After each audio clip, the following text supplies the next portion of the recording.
Plan your plans within the rules. Civil എഞ്ചിനീയറിംഗിൻ്റെ ഒരു പ്രത്യേകത എന്താണെന്നറിയാം? സിവിൽ എഞ്ചിനീയറിംഗ് എന്ന് പറഞ്ഞത് ലോകത്ത് ആദ്യമായിട്ട് എഞ്ചിനീയറിംഗ് തുടങ്ങിയത് മദർ ഓഫ് എഞ്ചിനീയറിംഗാണ്. സിവിൽ എഞ്ചിനീയറിംഗ് ആദ്യം ഉണ്ടായിരുന്നത് ഒന്ന് സിവിൽ എഞ്ചിനീയറിംഗ്, രണ്ടാമത്തെ മിലിറ്ററി എഞ്ചിനീയറിംഗ്. സിവിൽ എഞ്ചിനീയറിംഗിൻ്റെ ഭാഗമായിട്ടാണ് പിന്നെ മെക്കാനിക്കൽ, ഇലക്ട്രോണിക്സ് അങ്ങനെ എല്ലാ എഞ്ചിനീയറിംഗും ഉള്ളത്. ഇവിടെ നമ്മൾ കൂടുതൽ ടച്ച് ചെയ്യാൻ പോകുന്നത് നിയമപരമായിട്ട് നമ്മൾ എങ്ങനെ പ്ലാൻ വരയ്ക്കാം, എങ്ങനെ നമുക്ക് ഒരു സബ്മിഷൻ ചെയ്യാം, ഒരാൾക്ക് പെർമിറ്റ് കിട്ടാം, ഒരാൾക്ക് നമ്പർ കിട്ടും, ഇതിനൊക്കെ വേണ്ട നിയമപരമായിട്ടുള്ള കാര്യങ്ങളാണ്.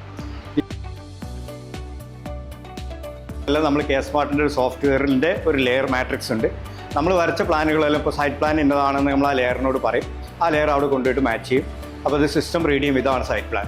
ബിൽഡിംഗ് പ്ലാൻ ഇതാണെന്ന് പറയും, അതിൻ്റെ ഏരിയ ഇതാണെന്ന് പറയും. എല്ലാം നമ്മൾ ഒരു സോഫ്റ്റ്വെയറിലൂടെ അങ്ങോട്ട് കൺവേ ചെയ്യുകയാണ് ഇവർക്ക്.